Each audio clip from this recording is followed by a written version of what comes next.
Field প্রিপারেশনের সময় যখন পাডলিং করা হয়, ওয়াটারটা চলে আসে উপরের দিকে, এবং রাইস ট্রান্সপ্লান্টিং করার পরে ওয়াটার লেভেলে যখন সেগুলো ভাসতে থাকে, তখন ওই ওয়াটার লেভেলে তোমার প্লান্টের যে অংশটুকু সেখানে যে ইনফেকশন করে।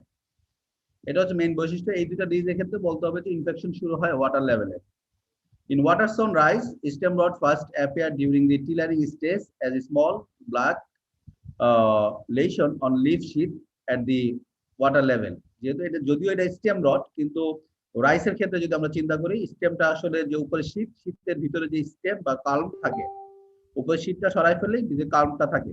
ইনিশিয়াল ইনফেকশনটা শুরু হয় স্টেমের উপর, পরবর্তীতে ডিজিজটা যখন সিভিয়ারলি ইনফেক্টেড হতে থাকে বা ডিজিজটা প্রোগ্রেস হয়, তখন হচ্ছে যে তোমার স্পট গুলো বা লেশন গুলো পরবর্তীতে তোমার শীতটা আসলে ঝরে যায় এবং লেশন গুলো তোমার স্টেমে প্রসিড করে। এই কথাই বলা আছে, as the disease progresses, infected sheath die and slug off, অর্থাৎ ইনফেক্টেড শীতটা আস্তে আস্তে তোমার শুকায় যায় এবং স্লগ অফ মানে ঝরে পড়ে। The infection may eventually penetrate the culm, এবং later on তোমার শীতে যে ইনফেকশনটা ছিল সেই ইনফেকশনটা তোমার কাল্ম বা স্টেমে পেনিট্রেট করে এবং স্টেম রটিং হয়। রটিং মানে পচে যায়। The main symptom of the disease is the excessive production of lead pillars at the base of the stem, which becomes discolored and rotten in severe cases. এই ডিজিজটার ক্ষেত্রে হচ্ছে যে ইনিশিয়াল সিম্পটম হচ্ছে যে initially small black colour lesion develop করে on the infected sheet at water line or water level on the fields. তারপরে কি হবে, এটা সেকেন্ড সিম্পটম যেটা আমরা বলি সেটা হচ্ছে যে the progress of the disease, the initial spot গুলো লেশন গুলো তোমার ইনক্রিজ করে এবং ইনফেক্টেড শীতটা, যেহেতু শীতে আগে ইনফেকশন করে স্টেমে পরে পেনিট্রেট করে, ইনফেক্টেড শীতটা আসলে ড্রাই হয়ে যায় ইনফেকশনের কারণে, টিস্যুগুলো মরে যায় এবং ড্রাই হয়ে যায় এবং পরবর্তীতে ইনফেক্টেড শীতটা স্লগ অফ হয়। Then later on the infection proceed into the culm. এই ডিজিজটা আরেকটা মেইন বৈশিষ্ট্য আছে যে তোমার লেড টিলারিং হয় এবং এই লেড টিলার গুলো ডিসকালার্ড হয় ডিউ টু প্যাথোজেন ইনফেকশন এবং রটেন হয়ে যায় ইন সিভিয়ার কেসে। এখন যদি ইনফেক্টেড স্টেমটা যদি আমরা কেটে ফেলি, if we cut open the infected stem, we will find black sclerotia or dark brown or discolored mycelia found within the host tissue.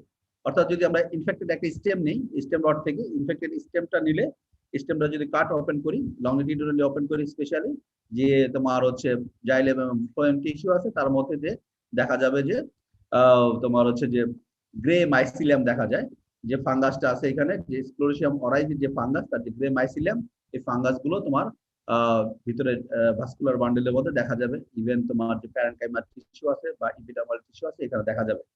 এছাড়া দেখা যাবে যে কিছু স্ক্লেরোসিয়া, এই স্ক্লেরোসিয়া গুলো টিস্যুর মধ্যে একবার গেঁথে আছে, অথবা যখন কেটে ফেলবা দেখা যায় কিছু স্ক্লেরোসিয়া লুজলি তোমার হোস্ট সারফেসে দেওয়া আছে। এত কিছু মনে না থাকলে একবার জাস্ট লিখতে হবে, if we cut open the infected stem, then we will find black, brown or gray mycelia and sclerotia within the infected part. এটুকু লিখলেও হবে। Plants are infected early and lots before maturing produce half-filled grain or almost no grain. যেহেতু গাছের গোড়ায় infection হয়, আগে infection হয়, যেহেতু গোড়ায় পচে যায়, সেহেতু দেখা যাচ্ছে যে গাছগুলো উপরে ভার বহন করতে পারে না এবং নিচের টিস্যুগুলো পচে যাওয়ার কারণে সয়েল থেকে ওয়াটার এবং নিউট্রিয়েন্টের যে ট্রান্সপোর্টেশন বা ট্রান্সলোকেশন সেগুলো হচ্ছে বাধাগ্রস্ত হয়। এই জন্য হচ্ছে যে উপরে গ্রেন ফিলিং হয় না আর্লি স্টেজে হলে, অথবা হাফ যদি একটু পরে হয়, গ্রেন ফিলিং এর পরপরে যদি শুরু হয় তাহলে হাফ ফিল গ্রেন প্রডিউসড হয়। এটা হচ্ছে ক্ষতি। যদি পরীক্ষায় আসে তাহলে মেন সিম্পটম লাগতে হবে ইনিশিয়ালি স্মল ব্রাউন কালার, অথবা যেটা বলা আছে এখানে small brown, dark brown to black lesion develop করে on the sheath at the water level. With the progress of the disease, the infected sheath becomes slug off and dry, become dry and slug off, আগে dry হবে তারপর ঝরে পড়বে, and the eventually the infection proceed from sheath to culm. আরেকটা বৈশিষ্ট্য হচ্ছে যে adventitious root develop করে at the base of the infected plant, and this adventitious root adventitious lead tiller, adventitious lead tillaring হয়. The main symptom or one of the main symptom of the disease is the excessive production of the late tiller. Normally যে সময় tiller হওয়ার কথা, দেখা যায় যে এই জিনিসটা হলে কিছু পরবর্তীতে কিছু এক্সট্রা টিলার ডেভেলপ করে around the base of the infected plant, এবং এই এক্সেসিভ টিলার গুলো পরবর্তীতে ইনফেক্টেড হয় তোমার হচ্ছে ওই প্যাথোজেন দ্বারা, এবং এই টিলার গুলো বিকাম ডিসকালার্ড এন্ড রটেন হয়ে যায় in case of severe infection. If we cut open the infected stem, then we will find gray mycelia and sclerotia within the infected tissue. Here, if the plant infected early and lots before maturing produce half grain or almost no grain. This is the main symptom. At least stem দিকে দেখবা গোড়া দেখবেন কালো হয়ে গেছে, পচে গেছে, discolored and rotten area on the infected stem. এই গোড়ার টিস্যু গুলো এখানে ওয়াটার লেভেল এখানে ইনফেকশন হয়, ওই জায়গা পচে যায় এরকম।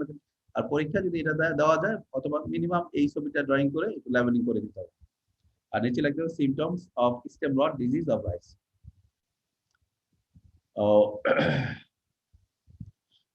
Favorable condition, stagnancy of water in the field favored the development of the disease. Rice system is infected with stem borer are generally infected more. Stem borer যদি ইনফেকশন থাকে তাহলে হচ্ছে তোমার ভেরি ইজিলি তোমার স্টেম বোরার কি করবে, স্টেমে bore create করবে এবং প্যাথোজেনটা সহজেই স্টেমে ইনভেড করতে পারবে এবং ডিজিজটা ডেভেলপ হবে। এজন্য বলছে rice stem বোরার infested with stem borer are generally infected more severely with stem rot disease.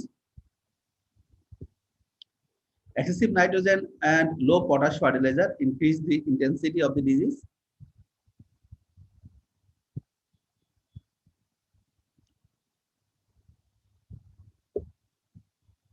এখন হচ্ছে যে ডিজিজ সাইকেল একবারে very much similar to the disease cycle of শীত ব্লাইট। শীত ব্লাইট আমরা যেটা দেখি তোমার হচ্ছে অফ সিজনে কোথায় থাকে, প্যাথোজেনটা থাকে সয়েলে, স্ক্লেরোসিয়া গুলো ওভারউইন্টার হিসেবে থাকে, আরেকটা যে ল্যাটন ক্রপের মধ্যে ইনফেক্টেড স্টেমের মধ্যে থাকে, শীতের মধ্যে থাকে। এটার ক্ষেত্রে ঠিক একইভাবে যে অফ সিজনে সোর্স অফ ইনোকুলাম হিসাবে স্ক্লেরোসিয়া গুলো তোমার ইনফেক্টেড সয়েলের মধ্যে থাকবে, যখন সয়েল পাডলিং করা হবে তখন হচ্ছে যে ওয়াটার লেভেল স্ক্লেরোসিয়া গুলো চলে আসবে।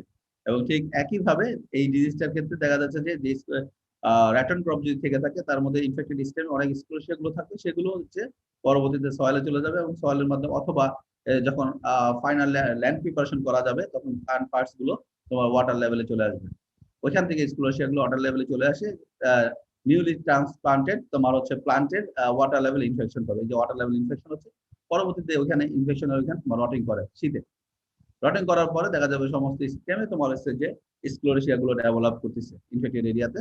এবং তুমি যদি পরে কেটে নিয়ে যাও এই ইনফেক্টেড প্লান্টের উপর থেকে যদি কোনো কারণে যদি রাইস হয়, যদি কেটে নেওয়া যায় র্যাটন ক্রপ, অথবা না হলেও র্যাটন ক্রপ যদি ভালোভাবে ক্লিয়ার না করো পরবর্তী সিজনে এই র্যাটন ক্রপের সাথে অথবা যে গাছের যে মুড়ি থেকে যায় ফিল্ডে, সেখানে দেখা যাচ্ছে যে তোমার হচ্ছে এই মুড়ির সাথে স্ক্লেরোসিয়া গুলো, অথবা এখানে যেখানে যেই স্ক্লেরোসিয়া গ্রো করছিল ড্রাই হয়ে গেলে যখন শীতটা স্লগ অফ হয়ে যায়, স্লগ অফ হয়ে গেলে শীতের সাথে স্ক্লেরোসিয়া গুলো সয়েলে চলে যায়। এটা হচ্ছে disease cycle. Stem rotted control seed should be collected from the disease-free field which were produced by maintaining proper care. যদিও এটা soil borne disease বলছি, তাহলে সিড কেন ভালো সিড নিতে হবে। ঠিক একইভাবে আগে যেভাবে বলছিলাম যে এটা soil borne disease হলেও যেহেতু যদি ইনফেক্টেড প্লান্ট থেকে নেওয়া হয়, ইনফেক্টেড প্লান্টের স্টেমে এবং শীতে অনেক সময় ইনফেকশন থাকে, যখন থ্রেশিং করা হয়, থ্রেশিং করার সময় তখন দেখা যাচ্ছে যে ইনফেক্টেড পার্ট গুলো থেকে তোমার স্টেম থেকে অথবা তোমার হচ্ছে যে শীত থেকে তোমার হচ্ছে যে রাইসের সাথে গ্রেন গুলোর সাথে তোমার মাইসেলিয়া তো স্ক্লেরোসিয়া গুলো পার্ট চলে যেতে পারে। এই জন্য হেলথি সিড ইউজ করতে হবে for sewing, balance nitrogen fertiliser use করতে হবে। ব্যালেন্স ফার্টিলাইজার বলতে less nitrogen little more potassium fertiliser use করতে হবে। Crop residue should be burned since the pathogen overwinter or survive in the crop residues in absence of the host. Water should be drained out at the first symptoms appear in the field. অর্থাৎ যখন দেখা যাবে যেহেতু stagnant ওয়াটারে cultivate করা হয়, যদি first symptom দেখা যায় যে ইনিশিয়াল সিম্পটম গুলো কালো কালো দাগ দেখা যাচ্ছে, তখন এই স্ট্যাগনেন্ট ওয়াটার বা স্ট্যান্ডিং ওয়াটার গুলোকে সাথে সাথে ড্রেন আউট করে ফেলতে হবে। এর কারণ হচ্ছে যে তার মনে তখন কনফার্ম হবে যে তো ওই ওয়াটারে স্ক্লেরোসিয়া গুলো আছে। ড্রেন আউট করে দিলে স্ক্লেরোসিয়া গুলো ওই ওয়াটার সাথে চলে যাবে বাইরে। তখন এটাকে একটু ড্রাই করতে হবে, 5 থেকে 7 দিন ড্রাই করে তারপর হচ্ছে নতুন করে গ্রাউন্ড ওয়াটার দিয়ে অথবা তোমার হচ্ছে ডিপ ওয়াটার দিয়ে নতুন করে ফ্রেশ ওয়াটার দিয়ে আবার ইরিগেশন দিতে হবে। আর হচ্ছে ক্লোজ প্লান্টিং অ্যাভয়েড করতে হবে, এটা প্রপার স্পেসিং যতটুকু পারা যায় ওয়াইড স্পেসিং মেনটেন করতে হবে, তাহলে হিউমিডিটি এবং টেম্পারেচার কমে যাবে। তারপরে বলছে perform split application with high potash and lime to increase the soil pH. Soil pH একটু বাড়লে তোমার ডিজিজটা একটু কমবে। Spray insecticide to control stem বলা, এটা কেমিক্যালে চলে আসবে। আচ্ছা, কেমিক্যালের মধ্যে এটা বলা আছে, এটা স্যারোক্লাডিয়াম, প্যাথোজেনটা হচ্ছে স্ক্লেরোসিয়াম অরাইজি। এই স্ক্লেরোসিয়াম অরাইজির ক্ষেত্রে টিল্ট অথবা প্রোপিকোনাজল গ্রুপের ফাঞ্জিসাইড, ব্যাবিস্টিন হচ্ছে কার্বানিজিম গ্রুপের ফাঞ্জিসাইড। প্রোপিকোনাজল অথবা কার্বানিজিম গ্রুপের ফাঞ্জিসাইড যদি আমরা প্রথমেই বলি স্ট্যান্ডিং ক্রপে কি করতে হবে, স্প্রে করতে হবে at the base of the infected plant. কখন করতে হবে, যখন পানির যখন স্পট দেখা যাবে। স্পট দেখা গেলে তাহলে হচ্ছে যে ইনিশিয়াল সিমটম দেখা গেছে, তখন স্ট্যাগনেন্ট ওয়াটার বা স্ট্যান্ডিং ওয়াটারটাকে ড্রেন আউট করে তখন স্প্রে করতে হবে। কারণ গোড়ায় স্প্রে করতে হবে, গোড়ার মধ্যে তোমার প্যাথোজেনটা থাকে। ঠিক একইভাবে শীত ব্লাইটেও যদি শীত ব্লাইট সিমটম দেখা যায়, তাহলে স্ট্যাগনেন্ট বা স্ট্যান্ডিং ওয়াটারটাকে ড্রেন আউট করে তখন হচ্ছে গোড়ার মধ্যে গোড়ার অংশটুকু থেকে তোমার স্প্রে করতে হবে। এটা পাতার উপরের দিকে দিলে হবে না, গোড়ায় দিতে হবে স্টেপ ডট এবং শীত ব্লাইটের ক্ষেত্রে। তারপরে হচ্ছে যে নেক্সট সিজনে যদি আমার মনে করা হয় সিডটা ইনফেক্টেড হতে পারে, তখন সিডটাকে ট্রিট করা যেতে পারে। সিড ট্রিট করা যাবে প্লান্ট ভ্যাক্স অথবা এই ফাঞ্জিসাইড দুটা যেমন ব্যাভিস্টিন এবং টিল 0.2% মানে 2 গ্রাম পার কেজি সিডের সাথে তোমার হচ্ছে মিক্স করে করতে হবে। আদারওয়াইজ আর স্প্রে করার ক্ষেত্রে 0.2% স্প্রে করতে হবে, 2 গ্রাম। ব্যাভিস্টিন হচ্ছে পাউডারি ফাঞ্জিসাইড আর টিল্ট হচ্ছে লিকুইড ফাঞ্জিসাইড, 0.2 গ্রাম দিতে হবে তোমার হচ্ছে 1 লিটারে। আর টিল্টের ক্ষেত্রে দিতে হবে নরমালি 2 ml পার লিটার। আর যদি অ্যাকুরেট ভাবে যদি আমরা করতে চাই, তাহলে হচ্ছে যে 2 ml পার 998 ml ওয়াটার সাথে মিক্স করে দিতে হবে। কৃষকরা এত দরকার হবে না, 2 ml পার লিটারে দিলেই যথেষ্ট। তখন স্প্রে করতে হবে at the base of the infected plant and the stem. তারপরে হচ্ছে যেহেতু স্টেম বোরার যদি ইনফেকশন থাকে, তাহলে তোমার স্টেম বোরার কন্ট্রোল করার জন্য ইনসেক্টিসাইড ইউজ করতে হবে। আর বায়োলজিক্যাল কন্ট্রোলের ক্ষেত্রে যদি রেজিস্ট্যান্ট ভ্যারাইটি আমাদের দেশে থাকে, তাহলে ইউজ করতে হবে রেজিস্ট্যান্ট অথবা tolerant variety and biological pesticide, trichoderma based অথবা bacteria beneficial bacterial based pesticide, যেমন রাইজোব্যাকটেরিয়া আছে, সিডোমোনাস ব্যাসিলাস, এগুলো দ্বারা তোমার হচ্ছে কন্ট্রোল করা যেতে পারে। দিস আর দি শীত, তো হচ্ছে শীত এন্ড স্টেম ডিজিজেস অন শীত ব্লাইট, যেটা শীতে হয়, লোয়ার শীতে হয়। এটা লিফেও ক্ষেত্রে হয়, অনেক ক্ষেত্রে যদি খুব বেশি ভ্যারাইটি হয়, আবার খুব অ্যাগ্রেসিভ যদি প্যাথোজেন হয়। শীত রট হয়, শীতে হবে, কিন্তু আপার শীত স্পেশালি প্লাগ লিফে। আর স্টেম ডিজিজ হচ্ছে আরেকটা রট হয়, এটা স্টেম রট, স্টেমের রটে হবে, লোয়ার স্টেমে হবে। বাকানি ডিজিজ বা ফুট রট ডিজিজ, বাকানাই এটা একটা জাপানিজ শব্দ, যে বাকানাই শব্দের অর্থ হচ্ছে বোকা।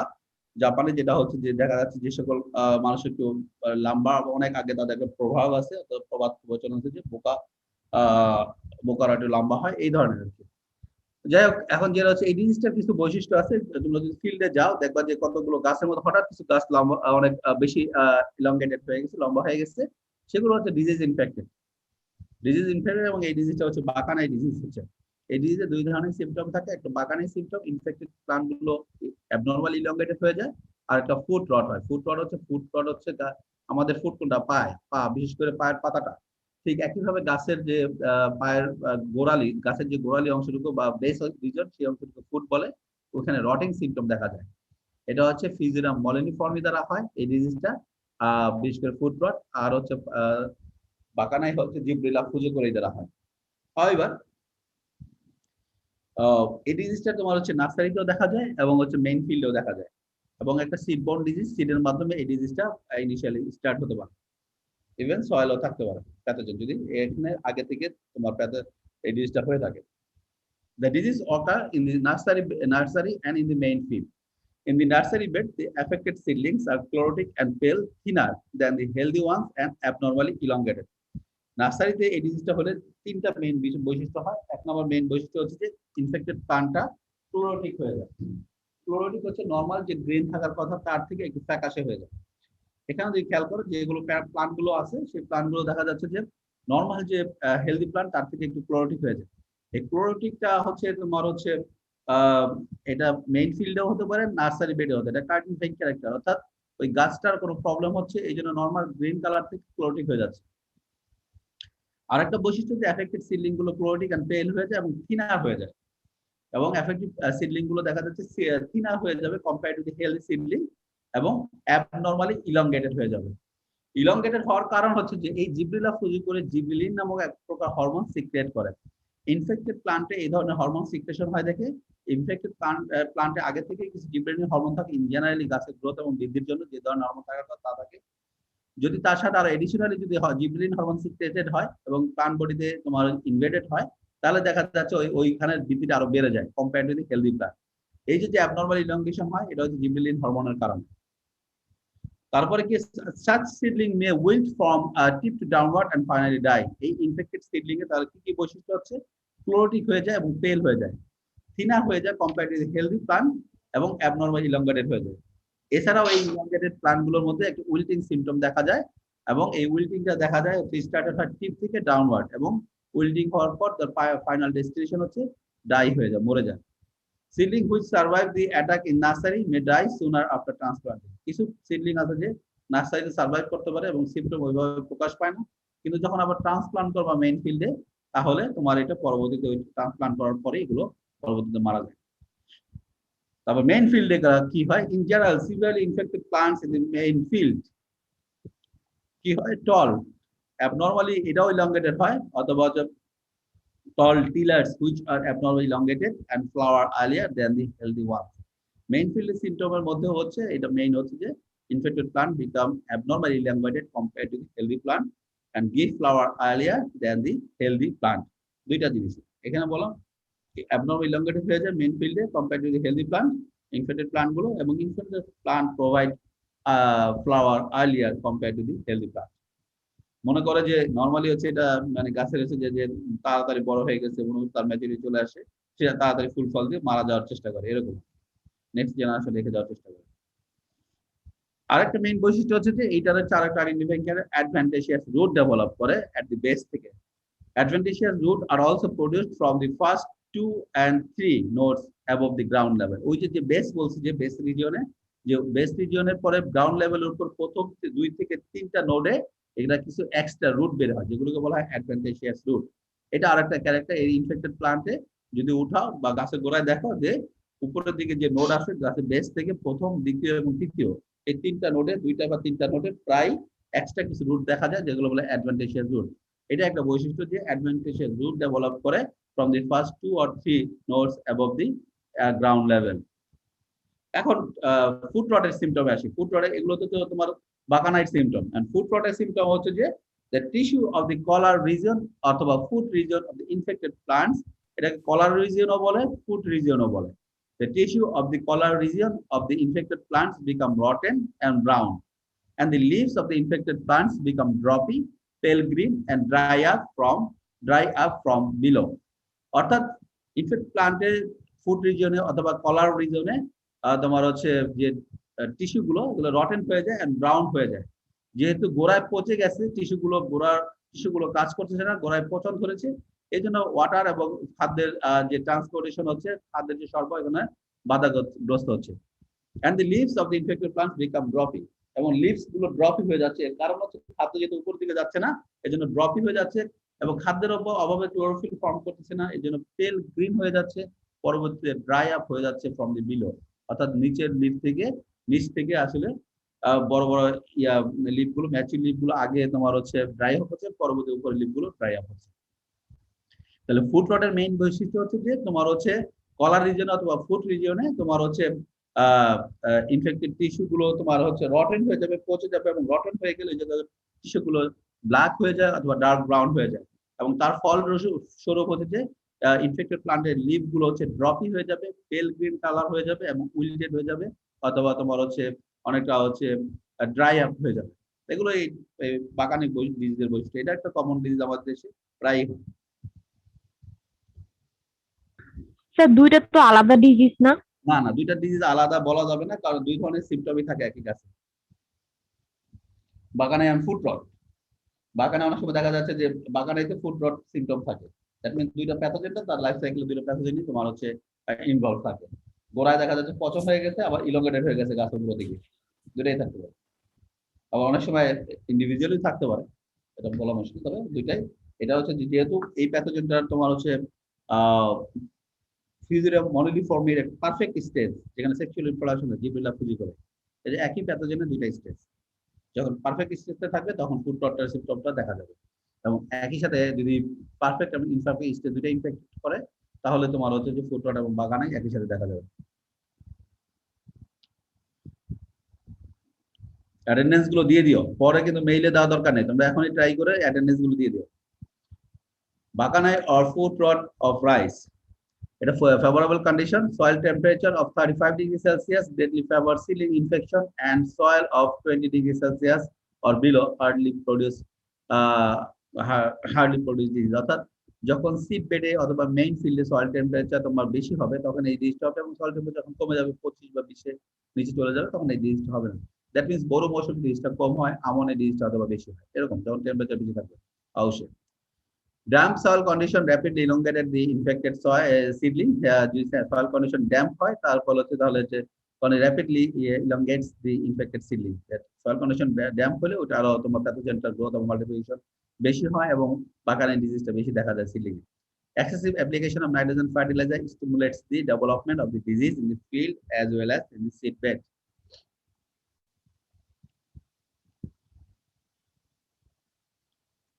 ফেভারেবল তোমার হচ্ছে যে ডিজিজ সাইকেল, এটা ব্লাস্ট, ব্রাউন স্পট এবং তোমার হচ্ছে বাগানায় একই রকম, জাস্ট তোমার সিমটমটা আর প্যাথোজেনটা different.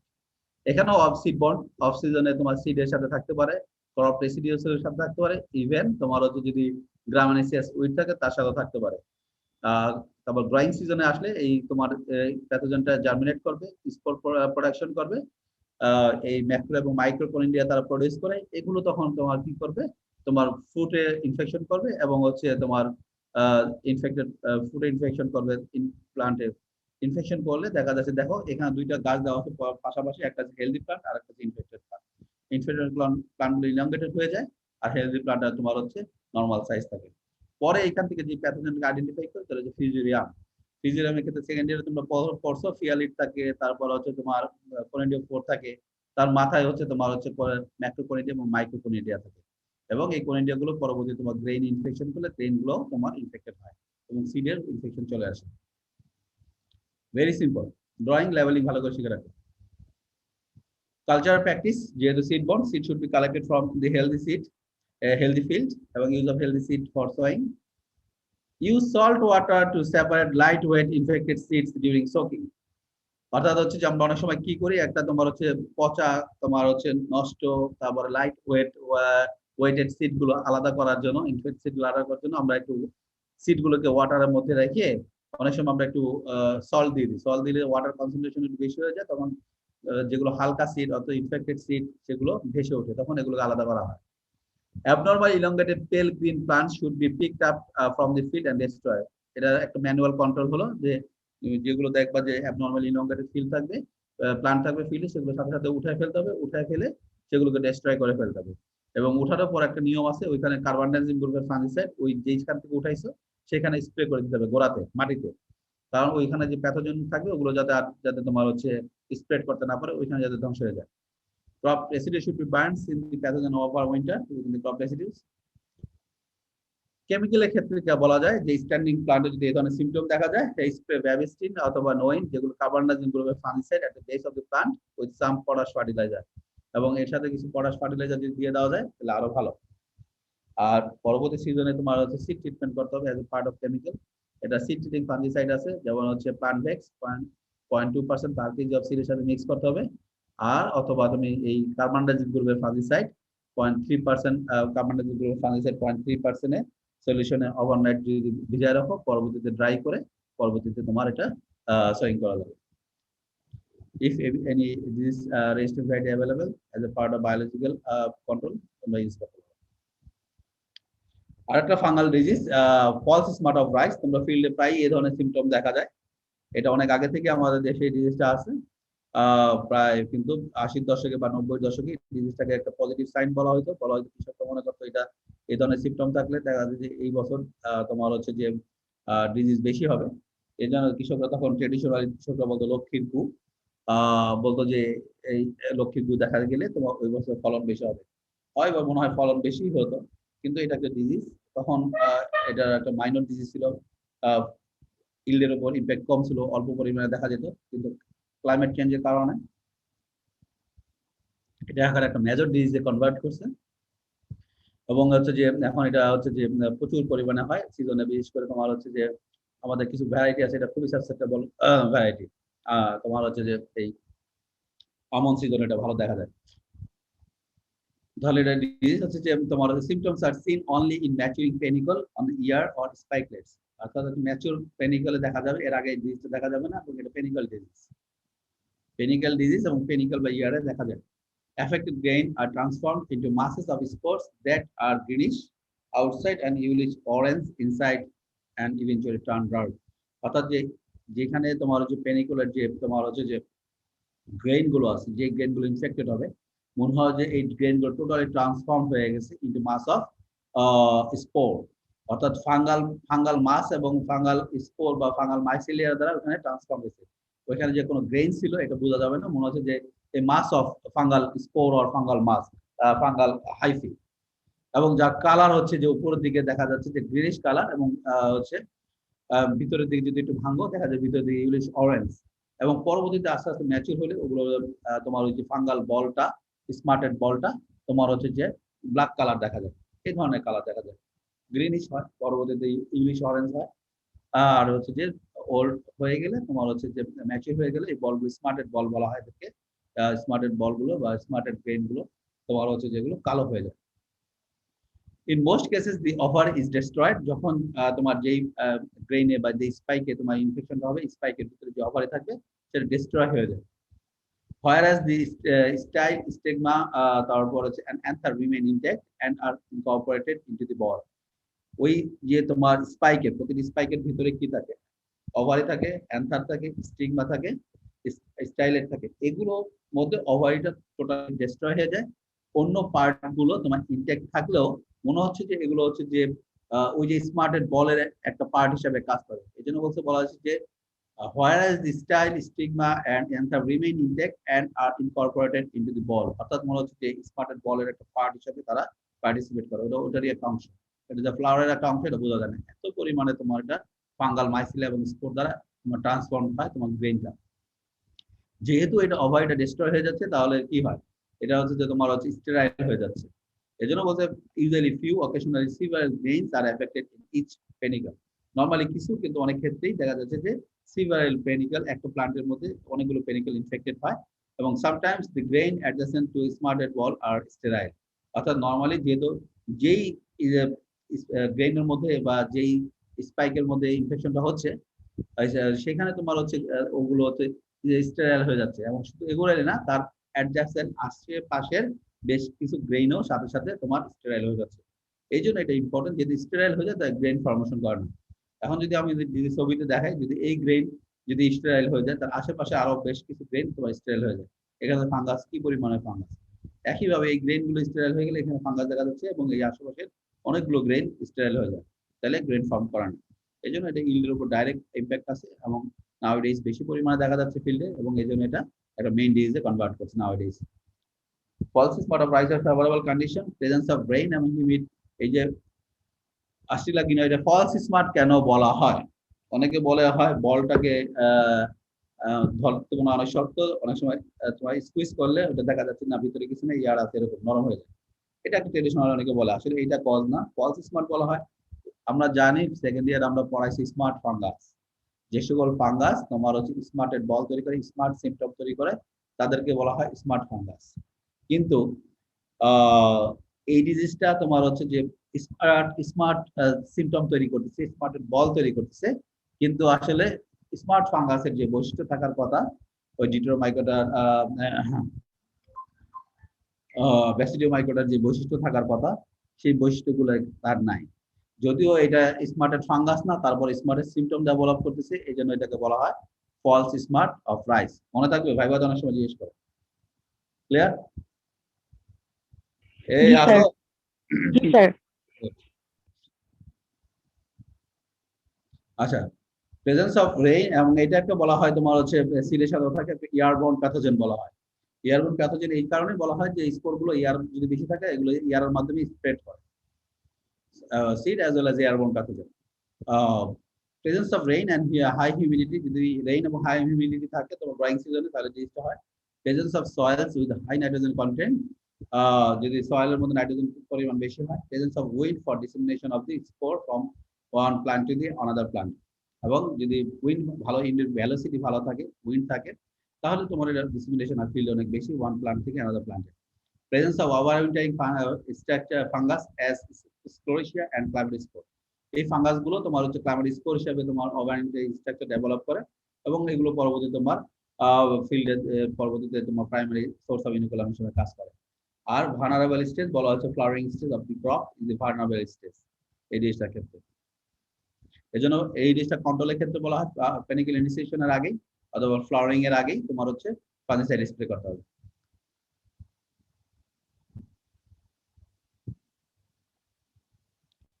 The field should be kept clean. The infected panicle should be picked up by covering with the help of the polythene bag and destroy.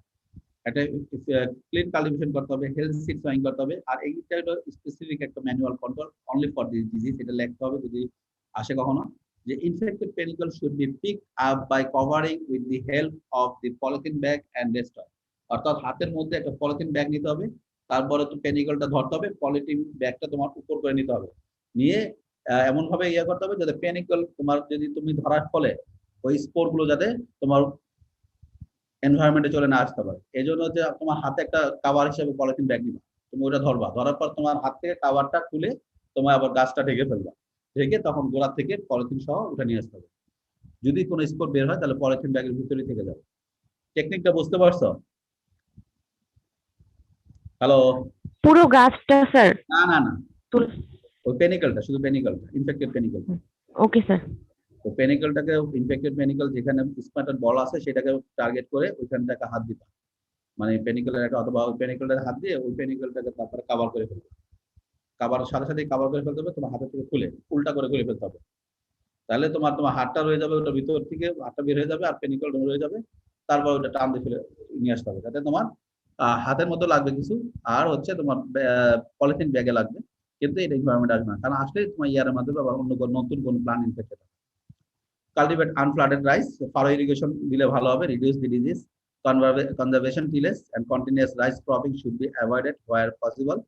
Moderate rate of nitrogen fertilizer, that means তোমার হচ্ছে balance use of nitrogen fertilizer. Certified and disease free seeds should be used. Healthy seed use করতে হবে। Seed should be treated with hot water. Hot water এটা একটা তোমার physical treatment.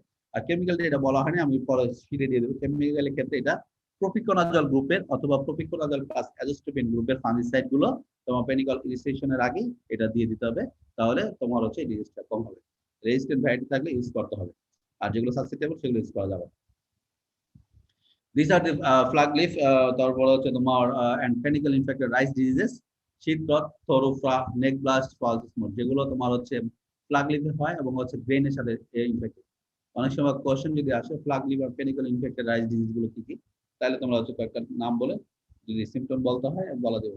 অনেক সময় directly question আসে না, ইনডাইরেক্টলি কোশ্চেন আসে। সময় আছে নাকি আজকে? একটা ডিজ করানো যাবে? না স্যার, আছে স্যার, হবে না, হবে না? না, গুড। ক্লাসে না বুঝতে পারলে কিন্তু বলতে হবে, কারণ হচ্ছে যে এরপরে কিন্তু দেখা যাচ্ছে যদি কোনো কারণে ইউনিভার্সিটি না খুলে অনলাইনে কিন্তু প্র্যাকটিক্যাল গুলো অনলাইনে শুরু হয়ে যাবে, ঠিক আছে? খুলবে এটা বলা মুশকিল যদি ইনফেকশন থাকে, যদি গভর্নমেন্ট অ্যানাউন্সমেন্ট দিছে কিন্তু ইনফেকশনের রেট যদি বেশি বেড়ে যায় মে মাসের দিকে, এটা বলা মুশকিল, কিছুই করার নাই। আর সবাই একটু কেয়ারফুল থাকবা, মাস্ক ব্যবহার করবা, স্যানিটাইজার ব্যবহার, নিজের বাসার জন্য অথবা নিজের বাসার যে তোমার হচ্ছে বয়স্ক লোক আছে, বাবা মা, তাদেরকে যাদের ইনফেক্টেড না হয়, ইয়াংদের ইমিউনিটি বেশি, সমস্যা কম হয়। এই জন্য কিন্তু যেটা বলতেছে তোমার ইয়াংদের মাধ্যমে বাসার যে মুরব্বী তাদের ইনফেকশন হচ্ছে, তাদের একটু কেয়ারফুল থাকতে হবে। হ্যাঁ, নতুন স্ট্রেনটা তোমরা যেহেতু প্যাথোলজিও পড়ো, স্ট্রেনটা বেশি ভিরুলেন্ট, এবং এটা বিশেষ করে তোমার হচ্ছে যাদের বয়স 60-র উপরে, ইভেন 55-এর উপরে, তাদেরকে বেশি অ্যাটাক করতেছে, তাদেরকে বেশি দুর্বল করে ফেলতেছে। ঠিক আছে, আল্লাহ হাফেজ।